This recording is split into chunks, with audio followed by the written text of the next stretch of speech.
Okay, welcome back, ladies and gentlemen. I'm Dave Hoenigman coming in from Yokohama, Japan. This is episode 65 of Blown Speakers. Thank you for joining us. And joining us today, two special guests. For both of them, it's their second appearance, right, on the program. We have Cara coming in from Albuquerque, New Mexico. Hello, That's Cara. right. Hello, everybody. You may remember from the ex-Japan episode last year sometime, I think. That was me. Right? Sweet. Thanks. And coming in from Cleveland, Ohio / Kabukicho is Neko. Yeah. And you may remember Neko from the TM Revolution episode a few months back. So yeah, thank you for joining us again. Thank you for having me again. And yeah, the reason I decided to get you two guys together is because I knew that both of you were big Deering Gray fans, right? Mm-hmm. That's true. Yep, that is very true. And it seemed rather quickly that both of you decided to talk about this album, right? Yeah, this is a really iconic album of theirs, I think. It is. Yeah, it's the one that got me into Deering Gray. Yeah, I mean, me too, mostly, yeah. Yeah.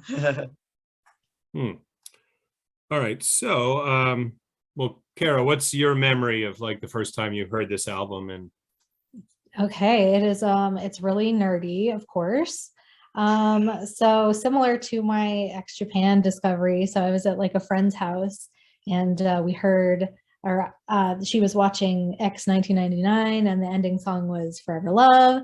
And then we were like, whoa, who is this? And like got obsessed with them. And then through that, we were like, oh, who are these other bands that are connected to them? Like, because Yoshiki like produced Deering Gray for a bit. And so we were like, oh, okay, cool. Must be interesting. So we checked out Deering Gray. And I think the first song I ever heard was actually Masochist of Decadence. And it was which is on Gauze, of course. And it was just like a mind-blowing experience. I was like, this kind of emotion in this music is not really something I've really encountered before, not in this way, you know, like I don't even know what this guy is saying, but I feel something and it's amazing. So yeah, it just was really impactful right off the bat. How about you, Atto? For me, I have two stories because I originally got introduced to them with Obscure by a friend I had in high school. But then some years went by and I kind of forgot about them until like 6 years ago. I had a playlist on which just had the Gazette and TM Revolution and just all different Japanese bands, and Yokon came up and I listened to it and I'm like, I love this. So I looked it up and I'm like, oh, it's by Deering Gray. And then I watched the video and started watching through all the associated videos, how YouTube does, and watch pretty much every video from this album. And I loved it. And then I got into listening to the more current stuff, but still, I love old school Deering Gray the most.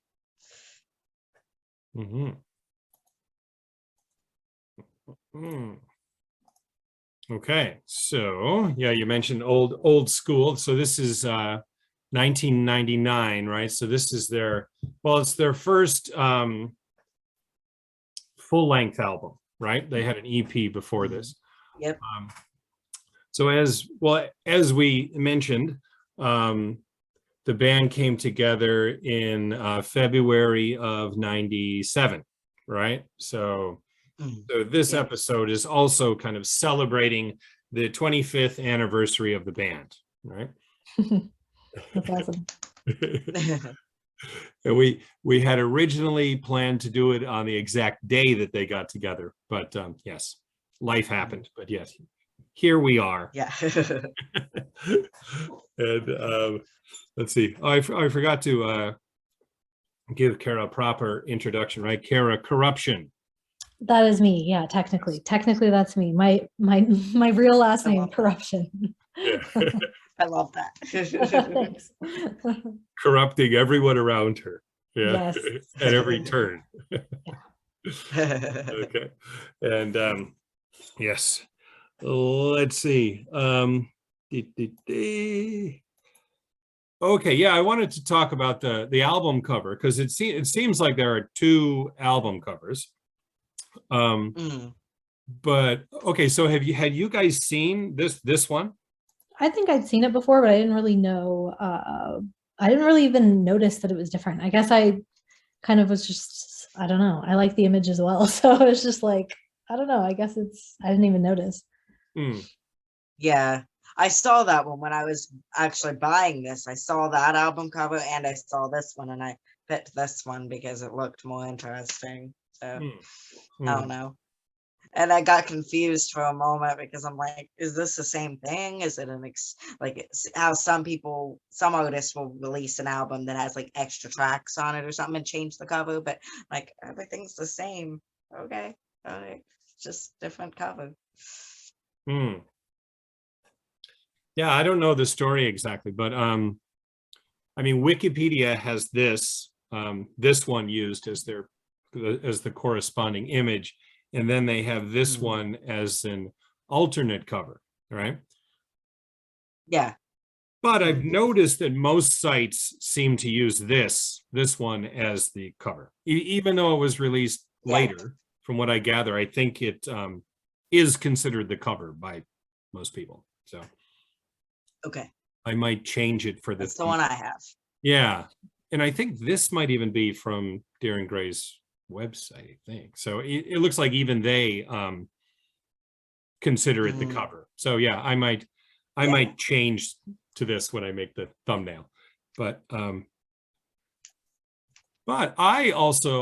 like this cover too, though. I mean, yeah, it's cool. Like I like the feel of it. But there's one, and I found a picture of it without the red treatment. But the one thing that kind of breaks the mood for me is that she's wearing Birkenstocks. Yeah. That's like the least visual K thing ever, honestly. Yeah. Yeah. And I don't know, like I thought this image, I feel like, could look like it's from like a long time ago, like she like escaped from a castle or something and she's running through the wood, but then you see these Birkenstocks and it kind of it breaks the whole mood. But, maybe she escaped from a basement. We don't know. That's all there was. Yeah. Like I thought she should have been barefoot. Like if she was barefoot, it would have been better. But yeah, I agree. But when you put the red on it, you don't notice the Birkenstocks is true. Clear. But they are still there. Yeah, they're very much there. So I wonder if they ultimately change the album cover, dismiss this album cover because they didn't like the Birkenstocks. Yeah, maybe that's it. Maybe. When I went to the doctor a couple days ago and I noticed he was wearing these exact Birkenstocks. I think I actually had a pair of those like when I was 12. So yeah. Nice. So yeah. Yep. There they are. But yeah, this is also a pretty impactful cover. So yeah, what do you guys think of this cover? I have the question of, is it the same model with a different hair color? Like I just want to know, because you can't tell, it's so far away on the other one. So it could be a different model or it could be the same one. I don't know. That's true. Yeah, this is a cool cover. I think that she is doing a great job of looking really intensely at the camera, and it's awesome. Yes, because I have tried to do that before in modeling stuff, and it's hard. Yeah, me too. Back in my days, looking away. It's like you got to be very intense, but not think about being intense, because then you start laughing. Right. That's true. And if you look closely, there's like another image of her here, right? Oh yeah. Like in a swimsuit. Yeah. Huh. Yeah. Interesting. Yeah, I like to. Now it feels like it's a story. It feels like it's some kind of story maybe that's being told. I don't know. It's because Darren Gray has so much. There's so much about the visuals and everything. So I don't know if this is just. It all goes together, maybe. Yeah, true. She escaped from the basement and ran away to the beach. Yeah, there you go. I mean, maybe. And she's in a very intense mood. Yes. Okay, so like in their discography, their history, right? So they got together in '97 and released an EP, and it must have generated a lot of attention, right? So, Tosh, is this EP like are pretty well known? Like, are fans pretty into this EP, or is it kind of a? Yeah, Okay. I think so. Okay. Yeah, I agree. So did Toshiki produce this, or did he? Yoshiki. I'm sorry, Yoshiki. Did Yoshiki produce the EP, or? I don't remember. It's been such a long time since I was like a scholar of Darren Gray, but once upon a time, college me would have known 10 years ago or something. 10 years ago. Yeah, right. That was closer to 15 years ago. I never reached like scholar level about Darren Gray. I was more focused on the music and the visuals. If you want to catch me know everything there is to know about an artist, that would be watch my TM Revolution episode. So.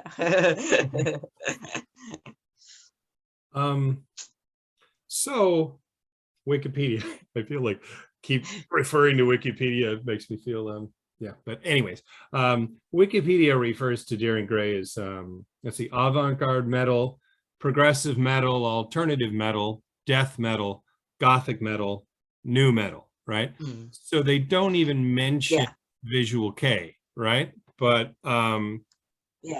but from your understanding, they're definitely a Visual K band, right?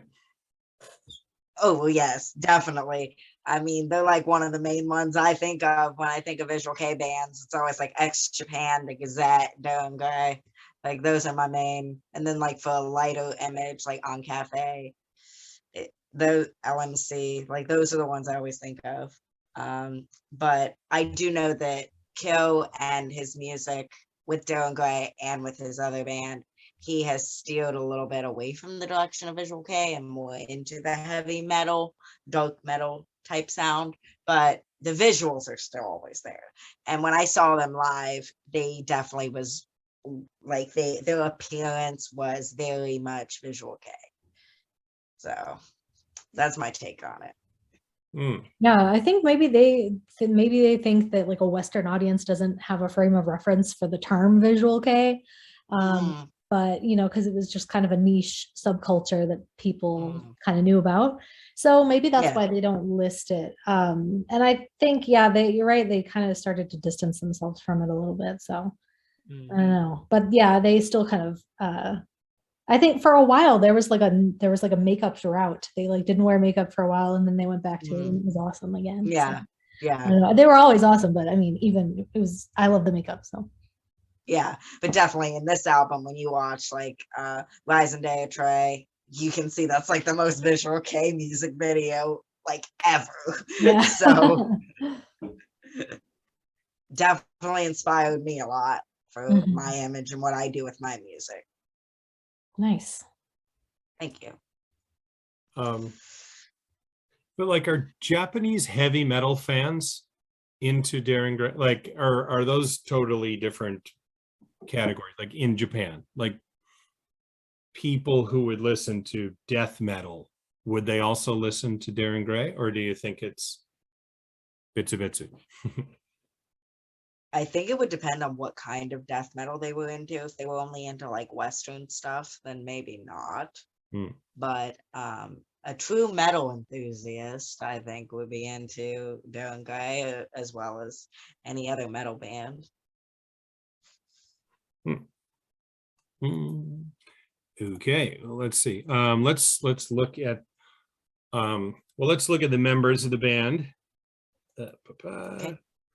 Okay, right. So Mhm. Kyo, right? Vocals and lyrics. Vocals Yes. and lyricist. And this is him here, right? In the middle. Yep. Right. Love that hairstyle. Yeah, it's so iconic. It really is. Kaoru, guitar. So which one is he? He's on the bottom left. Bottom left. Mhm. Okay, so this is Kaoru. DA, guitar. Is that It's actually pronounced Die because his name is Daisuke. Die? Okay. Mhm. So this is him, right? That's him. Okay. Die Yeah, guitar. his hair definitely inspired my hairstyle. So That's awesome. Let's see. Toshia on bass guitar. I think it's this guy, right? Yeah. Mhm. yes. And Shinya on drums here. Yes. The beautiful one. Yeah.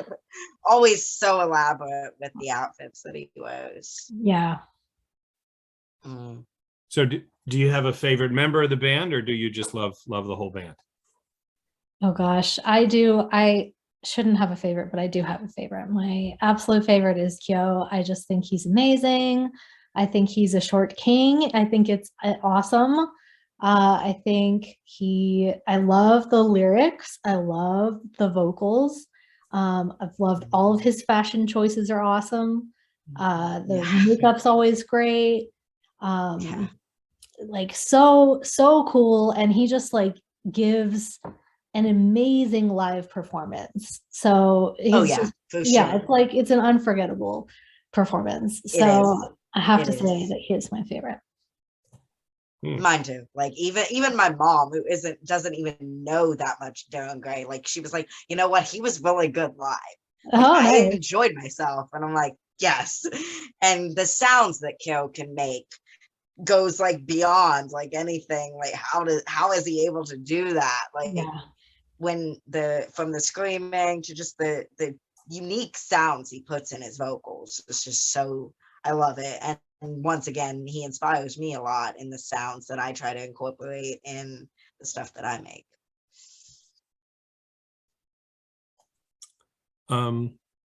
Well, since both you guys have mentioned seeing Darren Gray live, okay, so Cara, can you give us some of your history of seeing them Sure. live? Yeah. Okay. So the slightly longer story is that I heard Darren Gray for the first time when I was like 14. I'm now 34. So so I've been a fan for a while. So I was like really hyped when I found out when I was in college that they were going to come to LA and do a performance. And it was such a weird situation for like a visual K band to come over and perform in the US. It was so weird at the time that I was like, I've got to see this. They're never coming back ever. Like, this is the only time I'm ever going to see them. So I bought a plane ticket. I took time off of school and we went to see them in LA, and we like camped out the side of the theater for like 24 hours. And I don't know if it was 24. I definitely did 24 in Arizona one time, but it was a long time. Yeah. And then after that, they came back really frequently. So I was able to see them about 10 times in the US. I live in New Mexico, and so it was always like they'd come to they wouldn't come to Albuquerque, but they have in recent years, but they would go to Colorado and Utah and Arizona. So it'd be like, well, we'll just go on a big road trip and go see this band as many times as we can. So That's and then I saw them once in Japan at the what was it called, the Lunatic Fest or whatever, that was like X Japan and Lunacy for like did like a concert together, and they had Darren Gray there and like Yamashita Edo and like many other bands. So yeah, that was awesome. Yeah, I would love to go to that, like something similar. So that was 20 years ago, right? So I think like about the height of their glory, would you say? Like they're Yeah, a I great think time to so. see them. Hmm. Yeah, yeah, I really think so. It was cool. And they obviously had enough fans in America to keep, right? To keep coming back. Yeah, Hmm. yeah, they did. Hmm. Okay. Yeah. So then Otto, how about your story? You saw them somewhat recently, right? Yes, I saw them at the House of Blues in Cleveland in 2019. It was the This Way to Self-Destruction tour. And it was funny because the year prior, my friend in Chicago had said to me, Dylan Gray's performing next week. And I'm like, oh, well, I can't go. And then the following year, they also came to Cleveland. So I was like, I'm going to get to see them finally. And it was great. Like my mom went with me and it was great. So um, I definitely want to see him again, but then COVID happened in 2020. So it's like now not much of anything is happening, but I only wish that they would have done like a song like Yokon or Rise and Day of Trey or something because I love those, but it was a great performance and it was very captivating and I'm so glad I got the opportunity to do it because before that they had come to Cleveland a few other times, but I was doing other things, either this, that, or I was in Japan or whatever. So it was really nice that I finally got to see them live, even if it was just once, but it was a great experience. So they play mostly newer stuff recently? Yes, at that tour they did mostly recent. They did a couple of those songs between that were released like in the 2010 to 15, but there wasn't really anything from before 2006. Oh, that's one thing I wanted to ask you guys, because when we were discussing which album, I think both of you said you wanted to do something before Ouroboros, right? Yeah. Yes. In 2008. So why do you separate the, okay, because it's the same, isn't it the same members? Yeah. Okay, it's the Yes. same five guys, but both you guys have this idea that kind of pre 2008 and after 2008 are kind of different eras of the band. Yeah. Yeah, they made like a huge tonal shift in their music. Just really changed what they were doing and they changed into something awesome. I still like the newer stuff a lot. Yeah, But same. it's definitely different, you know. Yeah, it's more leaning toward more of an experimental sound, in my opinion. Yeah. And the image also changed. That's like when they did like no makeup for a while, and it was definitely not visual K really anymore. It was more metal and, like I said, alternative, experimental. So, like the most recent song the one that I became obsessed with originally was Obscure, and that was from 2006. That one for me is just like the perfect balance of visual K and experimental sounds. But recently, like on when the tour that I went to for This Way to Self-Destruction, like a lot of those songs had a lot of experimental sounds, which I love. I'm all for that. That's literally what I do, but it's just very much different. Like the sound is very much different to the earlier stuff. Mm. But I guess you both agree that this album, Gauze, is a good starting point for the uninitiated, right? Definitely. Yes. Okay. Well, okay, let's look at a few more pictures of the band. Yeah, so both of you have mentioned how much you like their style and their look. Yeah, so how about this image? What do you like about this? It's super another iconic look. Yeah. I probably bought a knockoff of that tie Kyo was wearing at some point. Like it's just awesome. It's just cool, you Yeah. know, like it's such a mix between, you know, like Western, goth, punk, whatever, and then something totally different and unique, you know, to me as a Western person, you know. So I just love what they're able to do with that. It's just so creative and cool, and it's really unique. Even if it's influenced by something that exists, it's still something new, you know. Yeah. It's like a visual interpretation of like various alternative subcultures, and the whole thing of being different and standing out. And so just like a lot of alternative subcultures collectively have that same idea of like standing out and being different, but with Visual K, I think it just takes it one step further, and with the androgyny, and I just love it. Like everything that they wore, like pretty much back in this era in the late 90s, I just love it all. And actually, I have a Kyo cosplay that I was planning on doing last year, but then my cat died, so I didn't go out, but like maybe this year. So yeah.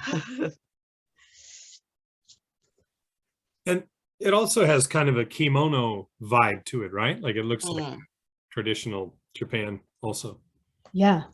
Would you say? Yeah, like I think they did like kind of the Wa version of Visual K in this image. And then later on, as they progressed into the mid 2000s, they did more of like an Edo Guro K type style, like with how gory some of their music videos get. It's definitely like an Edo Guro image.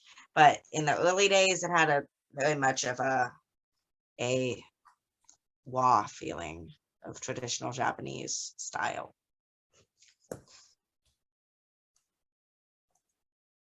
How about this image? Another super cool one. Everybody looks awesome, but I gotta say, just Kyo given the attitude. I love it. Yes, for sure. For sure. So what's the significance of the tie? I don't know if there's any special significance to it. It's just cool. I don't know. Actually, my friend that I went to high school with would have known the answer to that question, but I didn't pay attention when she told me. There is some type of significance to it. And she was like a crazy fan that watched every interview and found she just knew everything. So I don't know the answer to it, but there is an answer to the tie and why he wore it in a lot of images in the beginning. But I don't know it. In a way, it's kind of making a mockery of the whole like salary man mentality that's so prevalent. Oh yeah. Because a lot of the entire like Kyo's attitude a lot of times reminds me like he's just like a whole rebelling against like the standard Japanese society, like the traditional way of like Saturday man and the work schedule and everything. So Kyo seems like very much like free thinker, and which I love that. So definitely I get that. I can see that. Okay, well, I thought maybe now would be a good time just to play a bit of a track off the album. So what do you guys think? Just to give our viewers a quick taste of this album. What do you think would be a good song to play a bit of? What do you think, Cara? Maybe Cage. That's I feel like that's such a, I keep saying iconic, but they really are that iconic, like. Yeah, like I think Cage is very recognizable. Yeah, I think so too. I think a lot of more people have heard it than they realize, maybe. Yeah. Okay, we'll play a bit of that. Just a moment. Okay, this is track 6, Cage.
Okay, so yeah, why Yes. did you choose that song, Cara? Oh, it's just such a good song. And like I I'm a little old to go headbanging at concerts, but I really want to go if I can hear that song. But it's just like it makes me feel so hyped. Like it takes me back to a time when, Visual Kei was really booming and stuff, It's just like such a cool time. And their sound is just so unique and interesting, That song is just like, like every part of it is well constructed, like I'm not a musician, so I don't really know much about music, like technically, but I can tell really that, how well constructed each layer of that song is. It's just so good. Mm. Yes. And the beginning is very catchy. And I love when artists do that. Like they do something that's at the beginning that is so unexpected compared to what's to come. And it like gets you, the musicality of it is just phenomenal. And as always, Kyo's voice is like, yes. But it just, everything about it once, like I agree with you, like it makes you just want to get up and just be like, yes. When you guys saw them perform in America, what does the crowd, do people wear like Visual Kei gear to the shows? Yeah. Oh yeah, Okay. people do. All right. Yeah. Oh yeah. Okay. Oh yeah.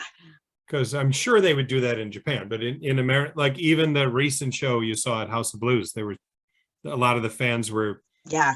Okay. Wow. Cool. Oh yes. Mm. Mm. Good.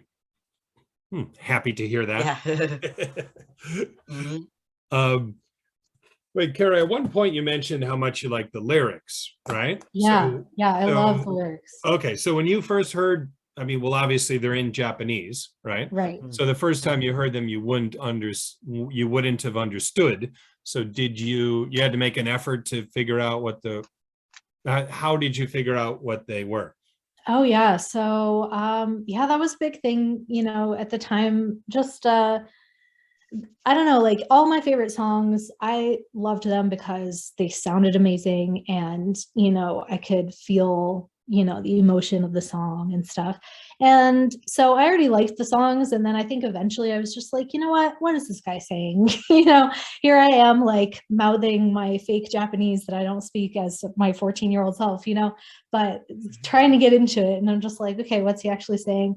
I want to learn the Japanese lyrics. And then I also want to know what he's talking about. And I was also really interested, like fascinated by, I think, Kyo and how his mind works, because hearing Masochist of Decadence, which is on this album, right, for the first time, and hearing that it was about like an abortion from the baby's point of view, I think that's just not something I encountered before. I was like, wow, that's kind of, grotesque. I'm really into it. It's that's disturbing. Okay. And so what's he talking about, and really get into the lyrics. And then yeah, branching out through all the songs, and not all of it makes sense and a lot of it doesn't translate well, but just the gist of it is awesome. So Yeah. Hmm. Definitely. Yeah, like Obscure is also like it has to do with abortion and the baby's point of view. So that's why the video is so graphic and stuff. So I do remember that, reading about that and thinking, oh, huh, interesting. Okay, that explains that. yeah. a lot of times I feel artists do things for shock value, especially in the West, whereas in Japan, especially with Visual Kei, it's like there's actually a meaning behind the shock. Yeah, it's shocking and it gets your attention, but also there's a meaning to it. Right. So yep. So Otto, what is your connection with the lyrics? Mostly for me, it was more about the musicality of it. Like because on this album, my favorite is Rise and Day and Yukon. Like those are the two that resonated lyrically with me more. But it just everything, like everything Kill writes is always so, even though it doesn't translate always into English. A lot of true music, like the lyrics don't necessarily translate literally into another language. It's more about the feeling associated with those lyrics.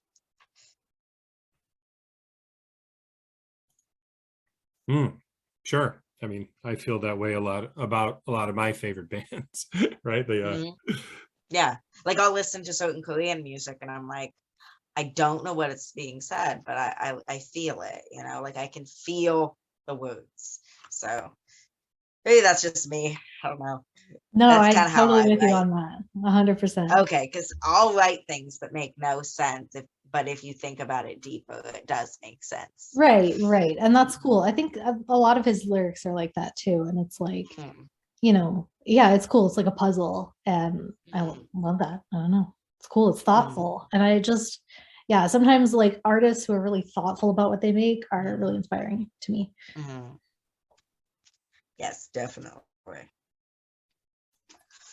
So it's a rather long album, right? Because it's 13 tracks. It is. And the length, right? Like 2 of these are approaching 10 minutes. All of them are close to 5. Well, except yeah, I mean it's a long album. It's long, yeah. Especially for a debut album. Oh, for sure. Yeah, that's true. But there's so many bangers on this album. Like, yeah, like a lot of, like I'll listen to something that I realized it was on there too, and I'm like, wow, okay, so that's from there too. Yeah, it's amazing. Didn't realize. So yeah, I like how in the booklet with it, there's like little images next to it. That's what I've been looking through. I'm like, that's interesting, and like the image kind of has something to do with the lyrics of the song. Like there's the baby in this one, so it's kind of interesting that they did that. All right, I never noticed that before, so I just learned something new. Nice. So each song on the album has like its own page in the booklet with a corresponding photo. Okay, wow. Yeah, that's, so they really want like each, and you know, as we mentioned, even though it's such a long album, every track, they made a video for every track. And from what I've seen, a pretty high budget video for each track, right? Yeah, that's what I hope to do if I get to Japan and start making music videos, because I have so many ideas for some of the songs that I've released. I'm like, I could do some cool stuff.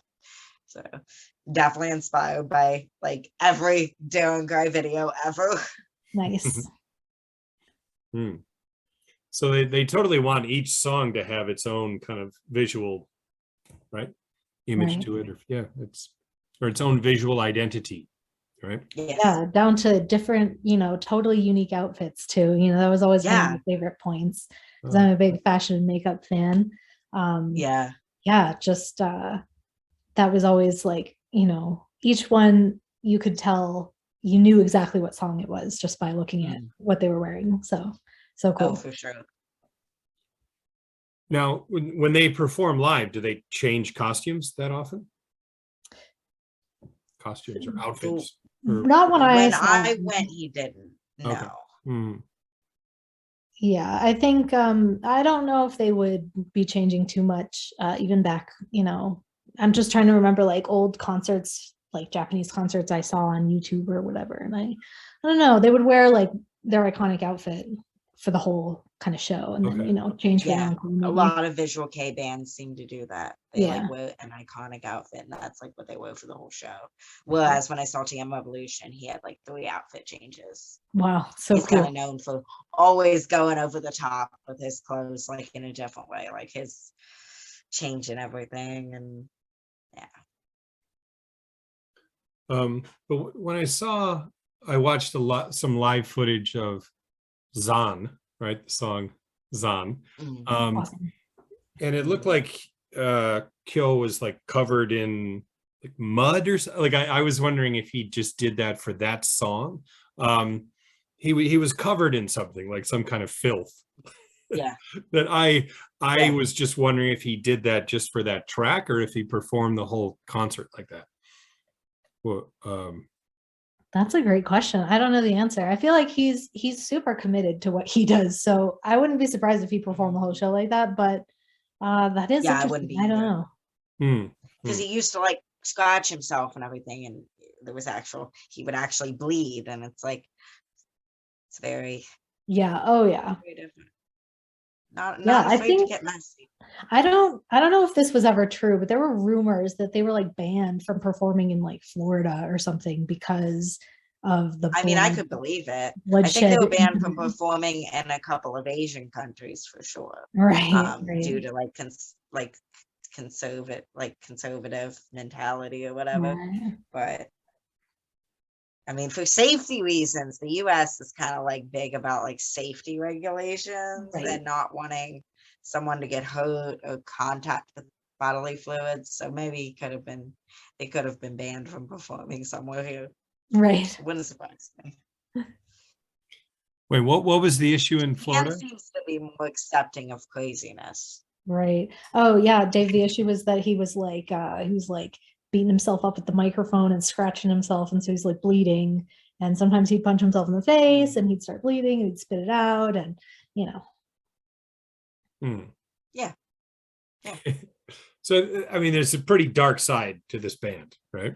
Yeah. Yes. Yeah, that, and you can tell, I think, yeah, on the surface you can tell by watching just any one of their music videos on this album, that's for sure. Yeah. But like Yokon is probably the lightest of them all. yes, Like I it's think the so too. most gentle. Yeah. And they released multiple singles off the album. Yeah, so five singles from their debut album. I mean, that would, of course, these look like these three were released at the same time. I don't know. And this is one of the 10-minute songs. So I wonder if like side A is right, track one, the flip side is 2 or 3. I don't know. But anyways, it says they've released 3 singles from the album. So that would lead me to believe that the album was a pretty big hit, right? In its time, I would think. Right? Yeah.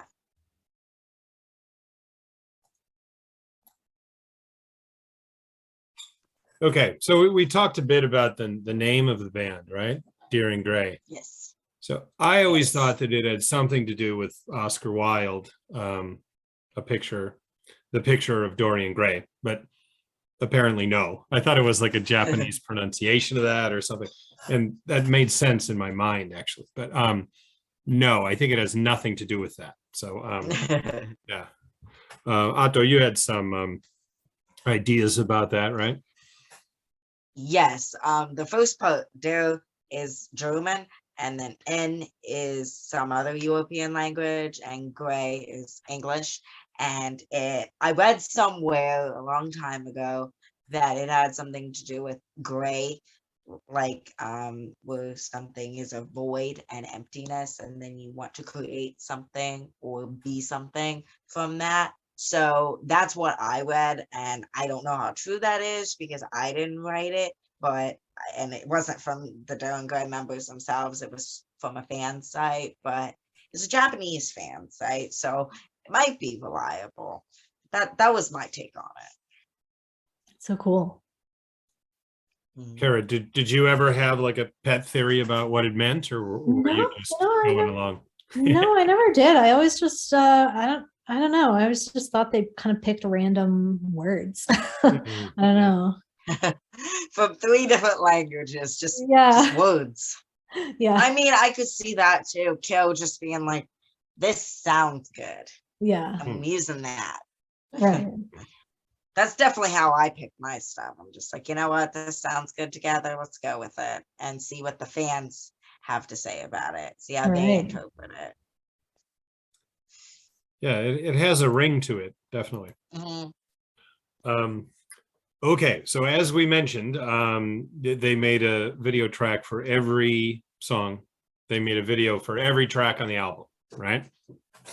Which most bands do not do, right? And especially very high, it looks like fairly high budget videos, right? Yeah, with 13 tracks on this album. Yeah. So I wanna discuss some of the tracks.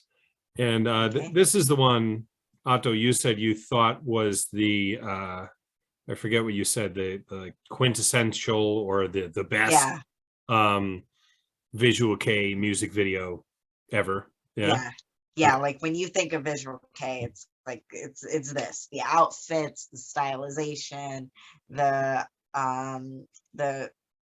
little bit of grotesqueness combined with the eroticism. Like it's art, and it just speaks so many different things, and there's so many ways to interpret it, and just like I just love everything about it. And the lenses that Cara wears in this one, his contacts, they are just they remind me of like he's going for some otherworldly alien type vibes. I just love it. Cara? Yeah, no, I totally agree with all of that. Love this video. Kaoru's pink hair is another, that's one of his iconic looks for sure.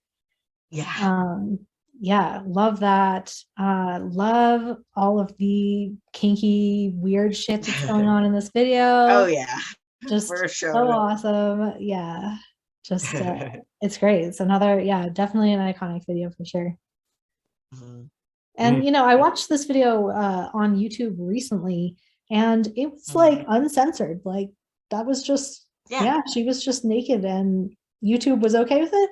Cool, good. It's art. Good, Yeah. Anyway, you guys should watch it on YouTube because it's great. Yes, it is. I highly recommend. Yeah, I mean, that was something I noticed immediately, that there was a completely naked woman in the video. Which is funny because, like I grew up on MTV, which is always very, sexy and scantily clad women, but never actual nudity. Right? But and it's like actually less suggestive and promiscuous. It's just she's just there, and it's like just there. Like that's the same way with the Makes Revolution TM Revolution music video. There's like naked women like on poles, like they are painted, but they are naked, and you don't even see it because it's just you're so focused on the band. And then at one point in the video, the naked woman takes a knife or a sharp object and rams it in her eye, right? Yep. So what do you make of that? Well, the name of the song is like Reason to Live, and that's kind of the opposite of wanting to continue living. So I took it as, because it's the eye, it might have something to do with, once again, like a visual thing, and like just different, like I can't really put into words like what I'm thinking. It's just like the whole thing of like stabbing in the eye. It's like it can be a way of suicide, but it could also just be like self-destructive, because if you only did it like, I don't know, like I sound completely crazy right now, but I know what I'm thinking. Like it's a symbolic of like kind of like the see no evil type thing. It's just symbolic of something along those lines. That's what I took it as. Yeah, I would agree with that for sure. So Cara, you're a big horror fan. So is like the horror element of their videos, I mean, was that part of what attracted you? Absolutely. Yeah, totally. Because they were, I was like, I grew up on like the Frankenstein from 1932 and like, that kind of horror movie, and was really into that. And then when I was 14, the same friend who introduced me to Darren Gray's music also introduced me to like hardcore horror movies. And you know, video games and stuff like that. And then I was like, whoa, this aspect of horror is awesome too. And then, yeah, seeing that applied in the video where you've got, it's just like the total package. You've got this amazing fashion, awesome makeup, you know, the cool sound and the cool visual styles of the whole video. And then all this horror stuff, you know, it was like, it just, you know, all of their horror and their violence that they use, I think is not random, you know, it's very purposeful and, you know, it's there for a reason to, you know, deliver some kind of message or some kind of feeling. And I feel like there's real, you know, there really is like a real darkness to their art that comes from a place that only people who have real darkness in their hearts can understand. You know what I mean? Oh yeah. Trust me, I understand. Right. So that was something that really attracted me to the music. Was I was like, you know, this is, you know, as a teenager, I was like not diagnosed for my mental illnesses and stuff like that. And I just had so many feelings, and I was in a really conservative household, and I wasn't being treated well by my guardian and all this stuff. And it was a really, their music was just really cathartic for me. I was like, these feelings are exactly what I'm feeling. You know, somebody can embody that, and then not just express it, but, you know, fucking scream it and like, you know, just, and make something beautiful out of it, as grotesque as it is, you know, just, it was really impactful. I don't know. It's definitely, it's amazing that you could feel that connection, considering it wasn't even your native tongue, right? Right. I mean, yeah. It speaks to the power of music and art, right? Definitely. oh yeah. With this kind of torturing that's going on, in this this image on the right, I've noticed that it switches off. Sometimes it's he is torturing the woman, and then at other points vice versa, I think. Yes. So which I think it has to do with like a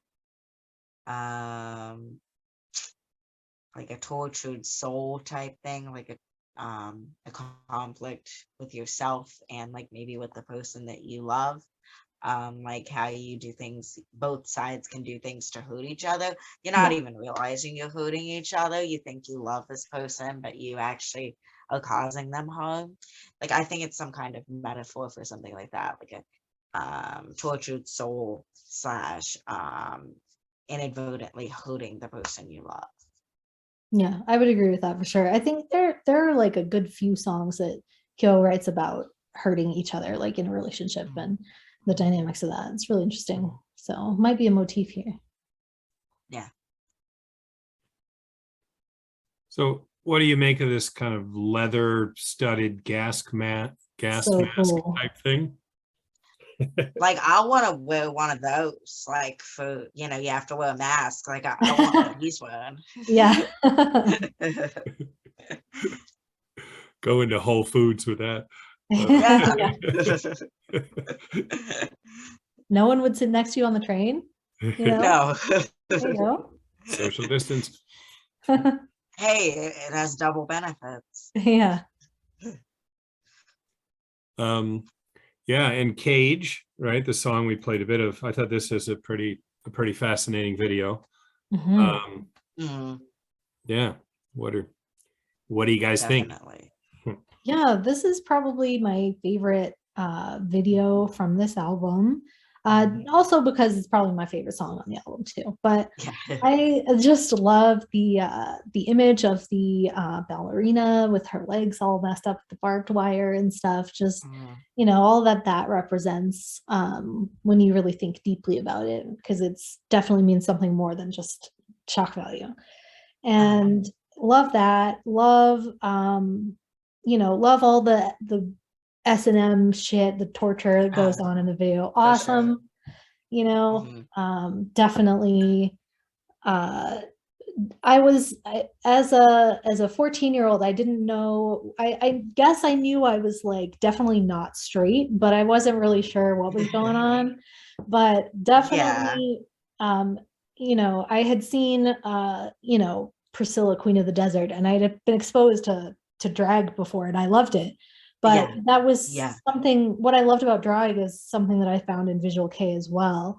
Just the androgyny and the gender bending and all that stuff was awesome. And I loved kind of defying a gender binary situation. And that's just so cool. So that's something that I also like about all their looks and stuff, especially in their videos.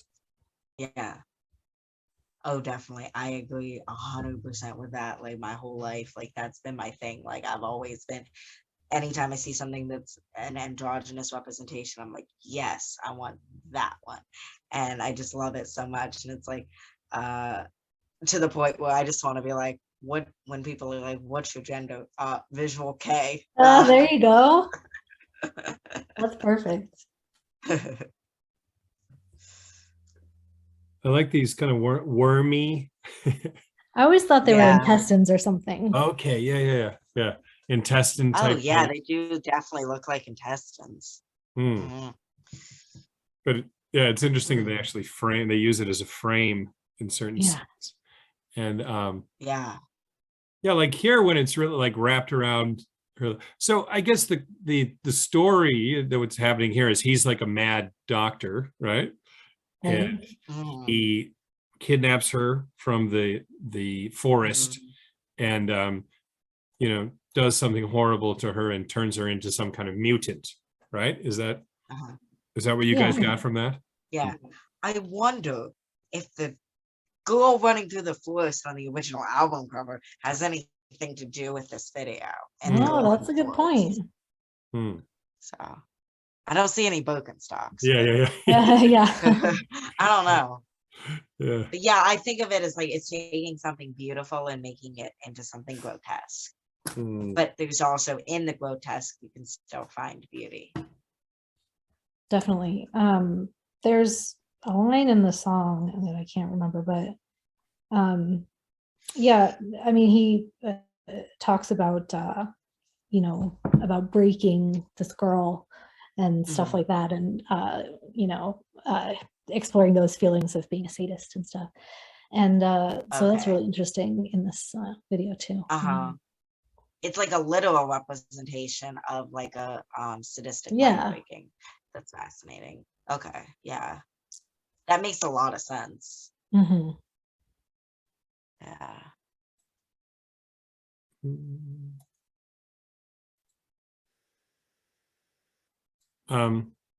But like these really kind of exaggerated intestines things remind me of some of like the over the top like Japanese horror from that decade, or I guess the early 2000s, like Tokyo Gore Police or Meatball Machine, something like Yoshihiro Nishimura's Vampire Girl versus Frankenstein Girl. They're like later in the decade, but I almost wonder if the same people worked on them, like just these it's like gory and creepy, but there's like some aspect of it that's just over the top and goofy, but they put them together that just makes it terrifying, so yeah, I love the exploitation gore of Japanese horror. Like I love that so much. I love Grotesque, the movie Grotesque. Like I think that's a great movie. I always go like this, at the end of the day it's a love story, okay? And everyone's like, Atto, no. Oh, that's Koji Shiraishi, right? Yeah. So he came to paint your teeth once. Oh, really? Yeah. That's cool. In the early days, yeah. Wow. Okay, and this is Yokon, which is I mean, compared to the other two we discussed, this is a bit more muted, I would say. But it's very dreamlike. It's very dreamlike. And Yokon means premonition. So it reminds me almost like when you watch this video, it's like you're seeing something like in the future, like a premonition. But then when he's just sitting and like singing, like I think like that's like what that is, like the current, like the present, and then like all the other images is like the the premonition, like the future type thing. That's what it reminds me of. And the whole Totally. dreamlike, yeah, and the way the color of the way when they're playing as a band there's a coloration to the photo, like the blue, like the somber, the cool tones. Like I think that all plays into making it more dreamlike. Totally agreed. Mhm. And this is a great song too. It's like I remember always like when I heard it for the first time, being like, oh, this is kind of a cheerful one, you know, and Yeah. you know, thinking that way and being like, oh, this is a great song. And then finally reading the lyrics, I was like, oh Yeah. no, it's so sad. It's Yeah. actually so sad. But Yeah. yeah, beautiful song. Definitely a beautiful song. Mhm.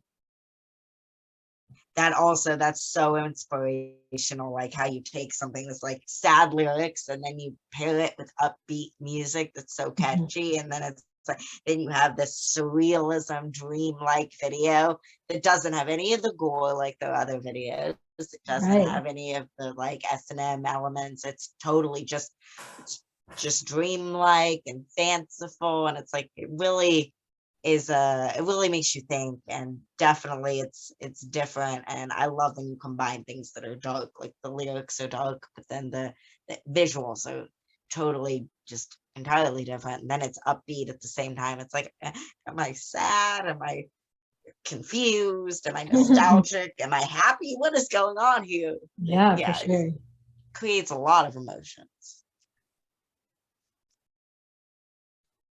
These shoes, right? Because I came to Japan in late 98, right? So Mhm. yeah, I was here in 99 and like that time period. Yeah. And like yeah, all the girls in Shibuya were wearing these shoes. So just it's Nice. when I see that, it's nostalgic for me. It Now it's reminds me become of when I like, first. that's so cool. Like I wish I could have been there like in 98, 99.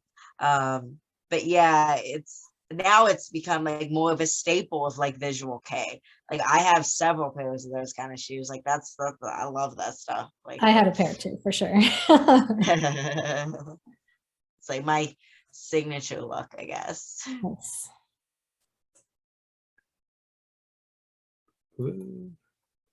Yeah, I think And I just noticed it looks like there was a time capsule or like a not a time capsule, but a hourglass. Yeah, is that oh, like a yeah, giant no. hourglass? yeah. Right.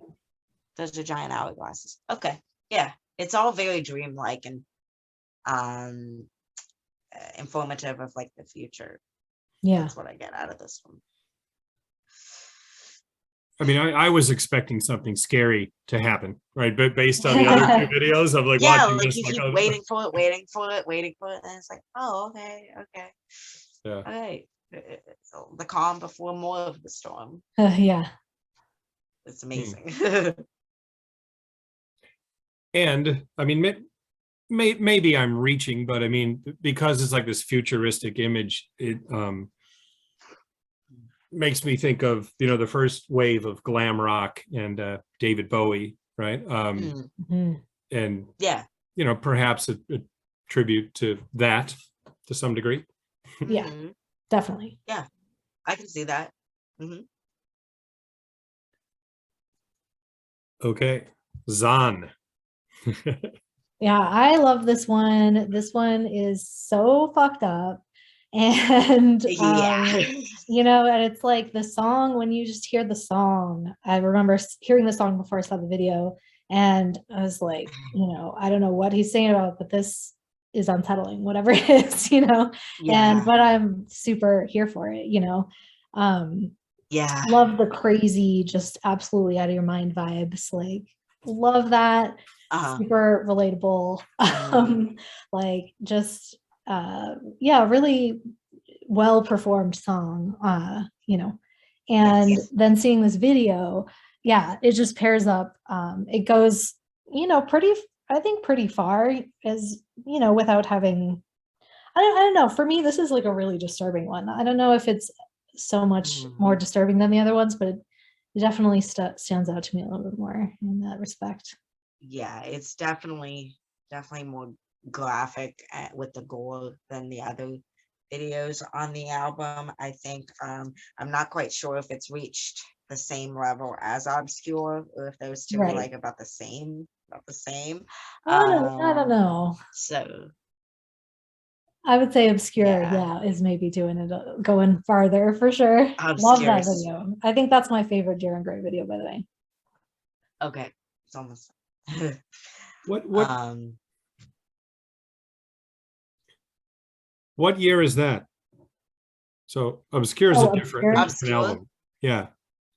yes, it was 2006, and I think it was Okay. one of the most like it's very iconic, and also I think it was the most like horror gore themed video they have. Mhm. That's saying something. Right. Yeah, definitely. I mean, considering here is his decapitated head, right? Right? True. Yeah.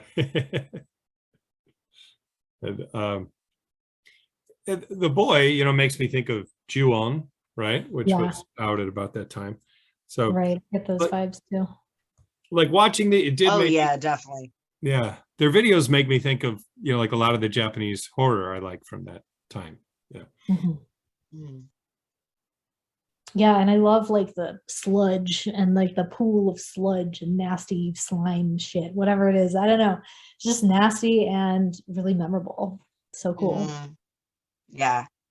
I wonder if when he had like the sludge and stuff like on him live, I wonder if it had something to do with like a continuing message like from this video. Mhm. Oh, yeah, there you go. Mhm. Yeah. Yeah, I'll put up an image of that when I get a chance. We could look at it. Mhm. I think this is my favorite song from the album. Like I like the to me it sounds like a death metal song, right? Like it's less this song is not Yeah. poppy, right? I mean, this is like yeah. No, not at all. Right. Comparing this one to Yokan is like a big change for sure. Hmm. Yes. Yes. And like even in the book, there's like a skull is the image for this video, like for this song. So yeah, I wonder. But this was one of the songs. It was released as a single. Mhm. Yeah, interesting. It's pretty ballsy. Very much change. Yeah. Yeah, I mean, it doesn't sound like a poppy song to me. I mean, like that's why I think it's cool that they could, really release it as a single. It's amazing. Mhm. Definitely. Yeah, it's Yeah. got its own distinct sound for this, just for this song. It's so cool. Yes, it's very, very dark and experimental and like a more harsh sound compared to some of the other ones on this album. It's like Yeah. even Rise and Day still has like a little bit of a pop up sound, even though it's like very, very much Visual K and very rockish, but it's also it's still up there a little bit, whereas this one's like it's dark. Yeah. It's serious.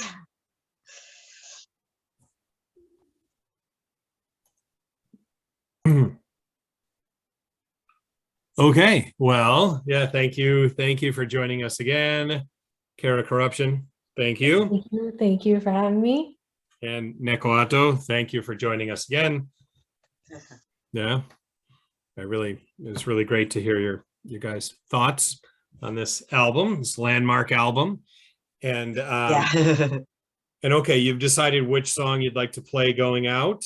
Yep. Yes, Otto, which song? Rise and Day Trey. And why do you think that's a good track to go out on? It's just like I said, it's like my go-to Visual K anthem. Like that's the one. I just love everything about it. The video, the music, the lyrics, just the whole thing. Like it's great. Yeah. Yeah, I think that's a song that I think anyone can listen to it and be inspired by it, you know? Okay, sounds good. Well, all right. Thanks everyone for watching. Good night. Take care. Ta-da. Boom.